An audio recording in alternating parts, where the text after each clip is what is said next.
بسم اللہ الرحمن الرحیم۔ ناظرین، ویلاگ نمبر 4 چوتھا ویلاگ ہے، صفحہ ہے 3131 اور حدیث نمبر 4 بسم اللہ الرحمن الرحیم۔ قال اللہ تعالی وما آتاکم الرسول فخذوہ وما نہاکم عنہ فانتہوا، جو تم کو رسول دیں وہ لے لو اور جس سے منع کریں اس سے رک جاؤ، باز آ جاؤ۔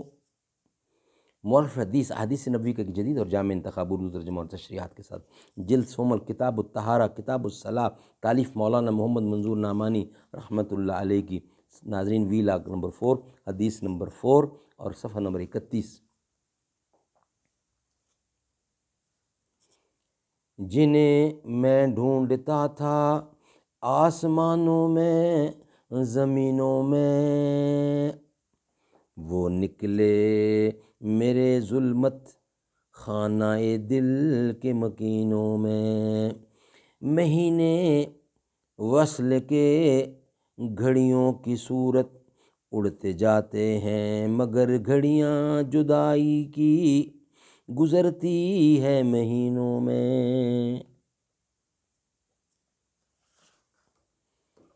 ناظرین،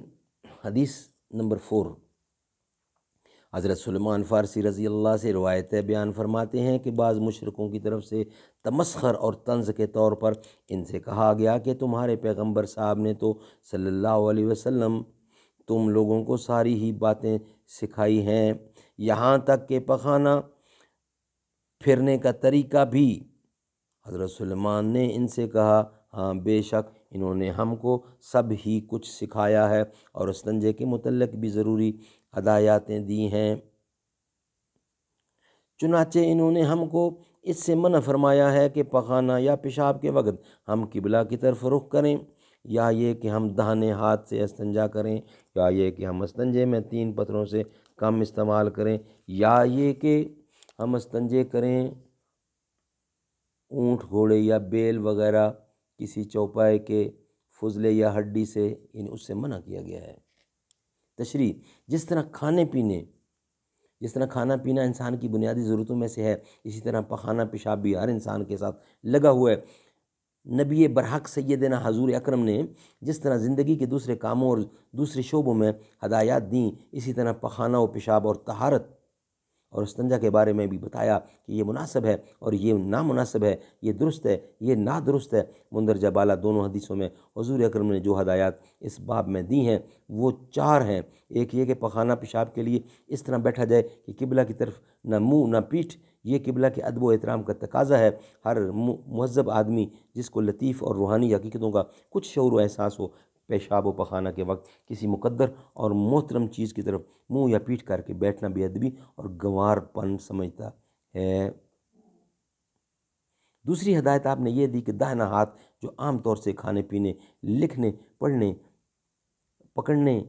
لینے دینے وغیرہ سارے کاموں میں استعمال ہوتا ہے، اور جس کو ہمارے پیدا کرنے والے نے پیدائشی طور پر بائیں ہاتھ کے مقابلے میں زیادہ صلاحیت اور خاص فوقیت بخشی ہے، اس کو استنجے کی گندگی کی صفائی کے لیے استعمال نہ کیا جائے۔ یہ بات بھی ایسی ہے کہ ہر مہذب آدمی جس کو انسانی شرف کا کچھ شعور و احساس ہے، اپنے بچوں کو یہ بات سکھانی ضروری سمجھتا ہے۔ تیسری ہدایت آپ نے یہ دی کہ استنجے میں صفائی کے لیے کم از کم 3 پتھر استعمال کرنے چاہیے، کیونکہ عام حال یہی ہے کہ 3 سے کم میں پوری صفائی نہیں ہوتی۔ بس اگر کوئی شخص محسوس کرے کہ اس کو صفائی کے لیے 3 سے زیادہ پتھروں یا ڈھیلوں کو استعمال کرنے کی ضرورت ہے تو اپنی ضرورت کے مطابق زیادہ استعمال کرے۔ یہ بھی ملحوظ رکھے کہ حدیثوں میں استنجے کے لیے خاص پتھر کا ذکر اس لیے آتا ہے کہ عرب میں پتھر کے ٹکڑے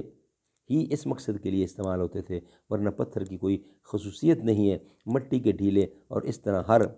ایسی پاک چیز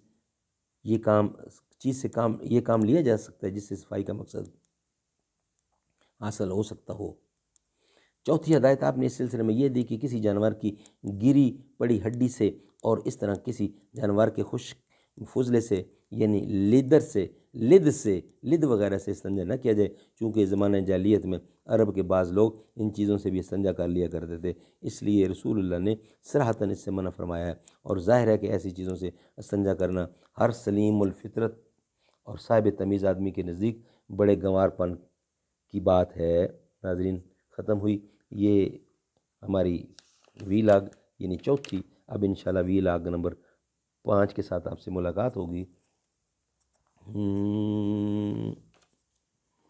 سارے جہاں میں شاہ کا جلوہ عظیم ہے، کردار اور دیکھ کر اخلاق مصطفیٰ کہنے لگی مچل کے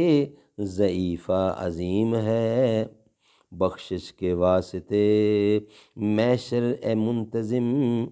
دل میں ہمارے الفت آقا عظیم ہے، سارے جہاں میں شاہ کا جلوہ عظیم ہے، سلطان کائنات کا رتبہ عظیم ہے، ایمان ہے عقیدت ہے ایمان ہے میرا، عرش بری سے تربت آقا عظیم ہے۔